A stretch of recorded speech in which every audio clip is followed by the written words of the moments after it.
दोस्तों, आज की कहानी में जितना ज़रूरी रोटी मकान हो गया है उतना ही ज़रूरी हो गया है इंटरनेट। पर क्या हो अगर आपसे कहा जाए कि अब से आपके पास ना ही बिजली होगी ना ही कोई इंटरनेट, क्या आप जी पाएंगे? फिर कैसी होगी आपकी ज़िंदगी? आज की कहानी भी कुछ उसी प्रकार की है, जिसमें शुरुआत में हमें बताया जाता है कि दुनिया को ख़त्म हुए ज़माना हो चुका है।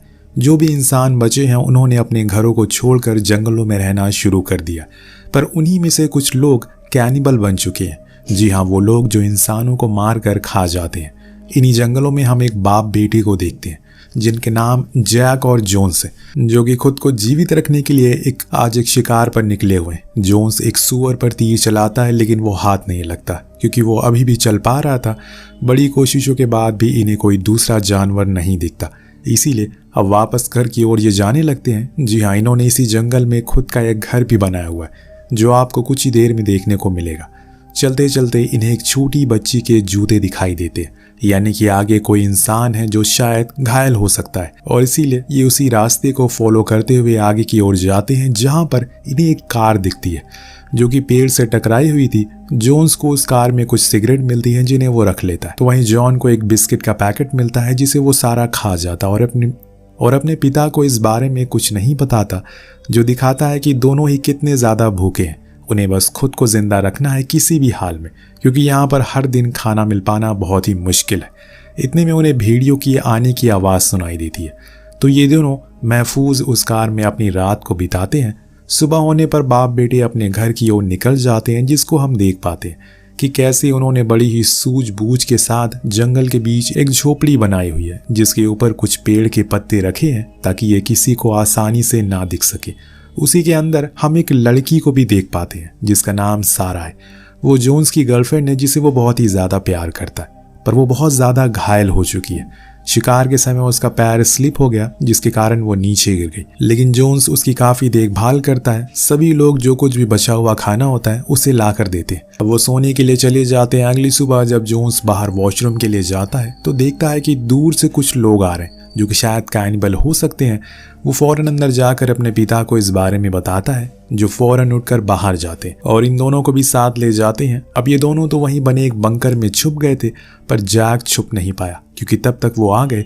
वो बहुत ही बहादुरी से उनसे लड़ता है, उनका मुकाबला करता है, लेकिन उनकी तादाद ज़्यादा होने के कारण उसकी जान चली जाती है। वो सभी लुटेरे इन लोगों का सभी सामान ले जाते हैं, यहाँ तक कि कपड़े भी। कुछ भी बचा हुआ नहीं था जिसके भरोसे वो जोन्स खुद की ज़िंदगी को आगे बढ़ा सके।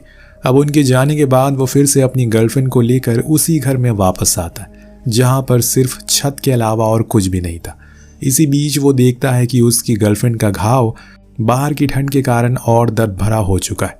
वो सभी तो उसकी वो पिल भी ले गए जिन्हें खिलाकर वो उसे थोड़ी राहत लेता था। कहीं न कहीं उसे ये भी ख्याल आता है कि एक बारी को तो उसे मार दे, क्योंकि वो उसे ऐसे दर्द में और देख नहीं सकता। फिर उसके हाथ थम जाते हैं, क्योंकि खुद के हाथों से वो उसकी जान कभी नहीं ले पाएगा। दूसरा ऑप्शन यही है कि वो उन लुटेरों के पास जाए और अपना जो कुछ भी सामान था उन्हें वापस लेकर आए, जिसमें वो पिल भी शामिल है। इसीलिए वो उसी दौरान अपने घर को बाहर से पूरी तरह से कवर करता है और जूलिया यानी कि उसकी गर्लफ्रेंड को उसको आराम से सुलाकर उन लुटेरों के अड्डे के पास जाने लगता है। पर उसके शरीर में सिर्फ नाम मात्र के कपड़े थे, जिसके कारण उसे बेहद ठंड लग रही थी। खून जमा देने वाला तापमान हो रहा है, वो फिर भी चले जा रहा है, लेकिन कुछ ही देर में ये ठंड उसके शरीर पर असर दिखा देती है। वो एक नदी के किनारे बेहोश होकर गिर पड़ता है। जंगल के बीच उस घर में जूलिया को जब होश आता है तो वो अपने आसपास जॉन को ढूंढती है, पर वो वहां नहीं था।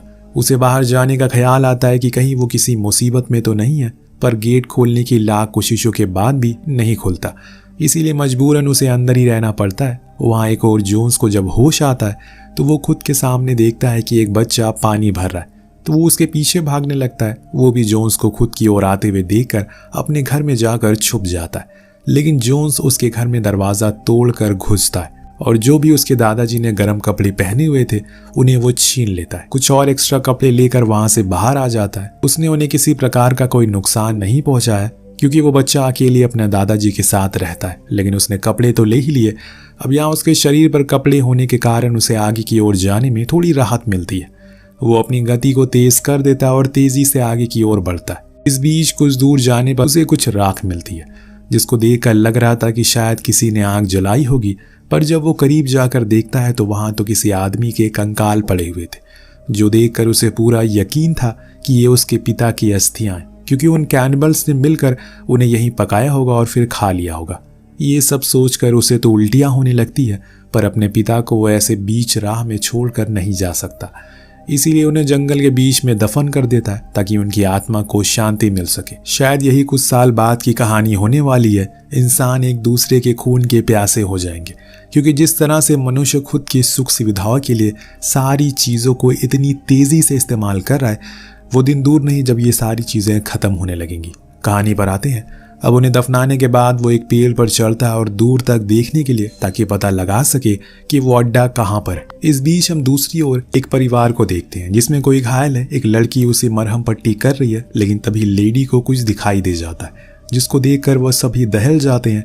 ये लोग असल में लुटेरे हैं, पर ये किसे डर रहे हैं? क्या कोई और भी यहाँ इस जंगल में है? वहीं पेड़ पर चढ़े जोन्स को दूर से उठता धुआं दिखाई देता है, जिससे वो समझ जाता है कि जरूर वो लोग वही होंगे। पर आज काफी अंधेरा हो चुका है और रात में इस जंगल में अकेले चलना भेड़ियों को खुद की दावत देना है। इसीलिए वो सही अपने पिता की अस्थियों में से उठ रही राख को वहां से गर्मी लेने लगता है। इसीलिए वो सही अपने पिता की अस्थियों से उठ रही हल्की हल्की गर्मी की मदद से एक बड़ी आग जलाने में कामयाब हो जाता है। खुद भी वहां बैठकर अपनी बदन को गर्म करता है, लेकिन जैसे जैसे अंधेरा हो रहा है उसे उन भेड़ियों का डर सताने लगा। वो खुद के लिए एक मशाल भी बना लेता है, पर तभी एक झुंड उसकी ओर आता है जिसमें काफी सारे भेड़िए थे, पर मजबूर थे उसके करीब आने के लिए, क्योंकि वहां जल रही थी आग। और ये बात जोन्स को भी अच्छे से पता था, इसीलिए उसे भरोसा था कि वो कुछ कर नहीं पाएंगे। पूरी रात की जद्दोजहद के बाद आखिरकार सुबह हो जाती है और फिर से वो अपना सफर शुरू कर देता है। कुछ दूर के बाद उसे एक तंबू नजर आता है। वो बहुत ही सावधानी से उधर अंदर जाता, लेकिन वहां तो कोई भी नहीं था सिवाय एक बैग के, जिसके अंदर उसके अपने मतलब की कुछ चीजें मिल जाती है, जैसे कि एक माचिस का डिब्बा, एक चाकू और एक सीटी। उन तीनों सामानों को वो अपने पास रख लेता है और बाहर आ जाता है, जहां उसे वही बच्चा दिखाई देता है जिसके दादाजी से उसने कपड़े छीन लिए थे। और उसे वो अनदेखा करके आगे बढ़ जाता है। कई घंटे के सफर के बाद आज एक और रात गुजर जाती है। सुबह उसे एक अनजान लड़की नदी किनारे दिखती है, जो कि वही लुटेरों में से थी जो अपने हथियारों को साफ कर रही थी जिसमें खून लगा था। जोन्स उसका पीछा करते हुए उसके घर तक पहुंचता है। वहां वो अपने साथ लाए पानी को गर्म आंच पर रखकर कुछ लड़कियां कुछ लकड़ियां लेने चली गई, जिसका फायदा उठाकर जोन्स ने उसके घर पर छापा मार दिया और उन पिल्स को ढूंढने लगा। पर पूरा घर छान मारने के बाद भी वो पिल्स उसे कहीं दिखाई नहीं देती। इतने में पीछे से अचानक से वो लड़की उस पर हमला करती है। दोनों के बीच में बहुत ही भयानक हाथापाई होती है। एक बारी को तो वो लड़की जोन्स को मारने ही वाली थी, पर उसके पास जो चाकू था उसकी मदद से उसके गले को उसे नींद में सुला देता है। लेकिन इतने में ही जोन्स को नजर आता है कि इसके दोस्त भी आ रहे हैं, जिसमें शामिल है इस ग्रुप का लीडर और उसका नाम है चार्जर। इसीलिए वो फौरन लड़की की लाश को घसीटकर एक पेड़ के पीछे छुपा देता है और खुद दूरी पर जाकर छुप जाता है। अब जब वो सभी अंदर आते हैं तो लड़की को ढूंढने लगते हैं। सभी को फिक्र होने लगती है कि वो आखिर कहाँ गई। अभी तो कुछ देर पहले वो यहाँ पर आई थी। तभी जोन्स नोटिस करता है कि वो सभी उस बच्चे को आज पकड़ कर लाएं ताकि उसको पकाकर खुद का पेट भर सके। इस बीच चार्जर भी उस लड़की को ढूंढने के लिए जाता है। जब वो उसे कहीं दिखाई नहीं देती तो वो सभी हैरान हो जाते हैं। इस बीच जोन्स देखता है कि उनके ग्रुप में एक घायल बंदा है जिसको चार्जर वही पिल खाने को दे रहा है। इसके बाद उसने एक संदूक में उसे रख दिया है। अब सभी उस लड़की को इतनी देर भी ना लौटने के कारण सभी जंगल में जाने लगते हैं उसे ढूंढने के लिए, जिसका फायदा जोन्स उठा लेता है और सीधा उस संदूक के पास जाकर उसे खोलने की कोशिश करता है, पर उसमें तो ताला लगा हुआ था। अब जब वो उसकी चाबी को ढूंढता है, लेकिन तब तक वो सभी वापस आ जाते। इसीलिए उसने पहले उस बच्चे की जान बचाने की सोची। उसने उसकी रस्सी को खोल दिया जिससे कि वो वहां से भाग निकला। इतने में वो सभी वापस आ चुके थे, जिनके डर से जोन्स डर कर उनके घर में छुप जाता है, जो कि एक कैरवान थी, यानी कि एक मिनी बस। अब यहाँ चार्जर को उस लड़की की लाश मिल जाती है, जिसे पाकर वो सभी बहुत गुस्से में थे, क्योंकि उन्हें पता चल गया है कि कोई है जो उनका पीछा कर रहा है या फिर किसी ने उन्हें जानबूझकर मारा है। ये सब जोन्स कार के नीचे से लेटा हुआ सुन रहा था। उसने देखा कि उन्होंने उसकी लाश को जला दिया। तभी उसकी नजर चार्जर के गले पर पड़ती है, जहां पर उस संदूक की चाबी लटक रही थी। अब वो वहीं रुकने का फैसला करता है और सही मौके का इंतजार करता है। जब रात में सब सो जाते हैं, जोन्स धीमे पांव उस कैरवान के अंदर घुसता है, जहां पर वो पूरा ग्रुप सो रहा था, जिसमें चार्जर भी था। उसने बहुत ही होशियारी से यह काम करना होगा और हल्की सी भी आवाज हुई तो वो इनकी प्लेट में होगा। उसने बड़ी ही चालाकी से उस चाबी को उसके गले से बाहर निकाला और फिर बाहर आकर उस संदूक से उस पिल को, लेकिन जाते समय उस कैरवान के गेट को बाहर से लॉक कर दिया ताकि वो सभी बाहर ना आ सकें। उसने इतना सब कुछ सही करा, लेकिन यहाँ उसे एक गलती हो जाती है। उनके बिछाए हुए एक जाल में वो फंस जाता है। दरअसल इन लुटेरों ने अपने घर के चारों ओर एक किस्म की तार बिछाई थी जो कि एक घंटी से जुड़ी हुई है। अगर उसे हल्का सा भी टच करेगा कोई तो वो घंटी बजने लगेगी। यहाँ भी यही हुआ, जिसके कारण वो सभी उठ जाते हैं और उस गेट को तोड़कर बाहर आ जाते हैं। यहाँ जोन्स को भी पता लग गया है, इसीलिए वो पूरी रफ्तार से भाग रहा है। वहीं जूलिया की तबीयत अब बहुत ज़्यादा खराब होने लगी है। उसने कई दिन से कुछ भी खाया नहीं है, इसीलिए अब उसे किसी भी तरह करके बाहर आना है। लेकिन जब वो बाहर उस छोटी सी लकीर से देखती है तो वहाँ पर कुछ भेड़ियों ने उसके घर को चारों ओर से घेर लिया, यानी कि अब बाहर भी खतरा है। अगर वो वहां गई तो भी मारी जाएगी और अगर अंदर रही तो पक्का भूख के कारण मारी जाएगी। तो वो आखिर करे तो करे क्या।